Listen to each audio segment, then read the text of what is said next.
नमस्ते दोस्तों। मेरी सीरीज नजरिया के दूसरे एपिसोड में आपका बहुत बहुत स्वागत है। इस सीरीज का दूसरा भाग कलाएं का मकसद एक औरत के जीवन को दर्शाना है जो चांद की कलाओं की तरह कभी ममता, कभी आदर्श तो कभी सहारा है। चलिए देखते हैं दूसरा भाग कलाएं। पलक सुबह की पहली चाय के साथ बालकनी में बैठी थी। आज की सुबह रोजाना की सुबह जैसी ही थी। तभी फोन बजा। उसकी माँ का कॉल था। पलक, कल रात को ठीक से सोई थी ना? आवाज कुछ थकी हुई लग रही है। थोड़ा फल खा लिया करो। पलक मुस्कुरा दी। अपनी मां के लिए वह अब भी रिबन बांधे भागती हंसती बच्ची थी जिसे धूप में जाने से पहले टोका जाता था।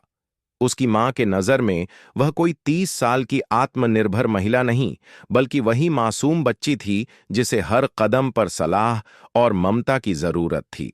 फोन रखते ही उसका 7 साल का बेटा आर्यन दौड़ता हुआ आया और उसके गले लग गया। मम्मा, मेरा स्कूल प्रोजेक्ट पूरा नहीं हो रहा।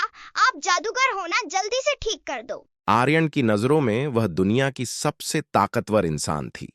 उसके लिए उसकी मां कोई इंजीनियर या बहू नहीं थी। वह एक सुपर हीरो थी जिसके पास हर चोट की दवा और हर मुश्किल का हल था।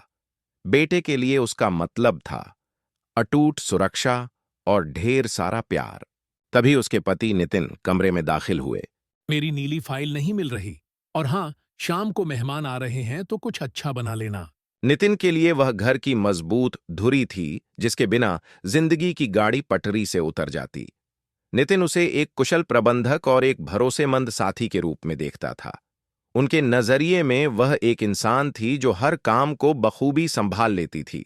इतनी बखूबी कि नितिन अक्सर यह देखना भूल जाते थे कि उस परफेक्ट व्यवस्था के पीछे वह कितनी थक जाती है। दोपहर में वह अपनी पुरानी सहेली से कैफे में मिली। सहेली ने उससे कहा, पलक, तुम कितनी खुशकिस्मत हो। करियर, घर, बच्चा तुमने सब कितनी सादगी से मैनेज कर रखा है। काश मेरी लाइफ भी तुम्हारी तरह सॉर्टेड होती। सहेली के लिए वह एक प्रेरणा थी, एक ऐसी औरत जिसने अपनी शर्तों पर जीना सीखा था। उसे उसके संघर्ष या त्याग नहीं दिखे, उसे सिर्फ वह चमकती हुई कामयाबी दिखी जिसे वह खुद पाना चाहती थी। रात को जब सब सो गए, वह आईने के सामने खड़ी हुई। उसने खुद से पूछा, मैं कौन हूं? उसे समझ आया कि वह मां के लिए चिंता, बेटे के लिए जादू, पति के लिए सहारा और सहेली के लिए आदर्श है।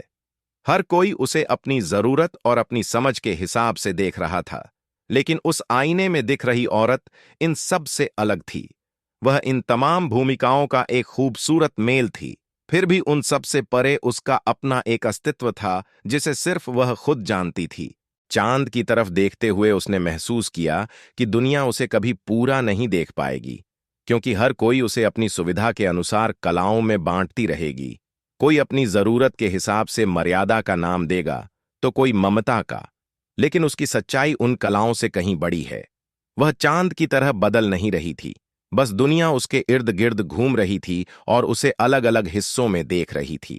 इन सब के साथ उसका एक डार्क साइड भी था जो कभी किसी को दिखाई नहीं देता। वह हिस्सा जिसमें उसके अपने अधूरे सपने, उसकी निजी थकान और उसकी वो खामोशियां दबी थीं।